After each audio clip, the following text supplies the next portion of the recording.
سلامونه او نیکې هیلې په دې هیله چې ټول به روغ او جوړ واوسئ. که تر اوسه مو پښتو آل نیوز چینل نه وي سبسکرایب کړی نو همدا اوس یې سبسکرایب کړئ او تازه او نوي پیښو نه ځان خبر کړئ. طالبانو پغمان کې له اړمنو کورنیو سره ژمنې مرستې کړې دي.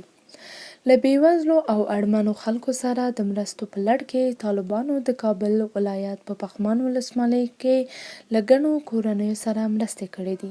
د طالبانو په رسمي ویبپاڼه الامارات د خپاره شوي خبر په اساس د پغمان ولسوالۍ په ارغندې، درویش تولک، 12 امام، قلعه منو، عیسی خیلو کلیو کې د شهیدانو او مستحقو کورنیو باندې د طالبانو د ځايي مسؤلینو لخوا د 2,20,000 افغانیو په ارزښت نقدي ژمنې مرستې ویشل شوي دي.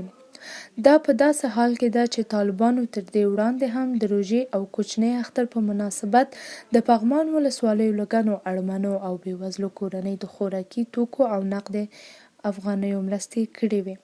باید وویل شي چې طالبانو په دې وروستیو کې د هیواد د ملي سوداګرو او یو شمېر نړیوالو مرستندویو مؤسسو په همکارۍ د هیواد په مختلفو ولایتونو کې په اړمنو او بېوزلو کورنیو د خوراکي او نور اړتیا وړ توکو مرستې ویشلې دي.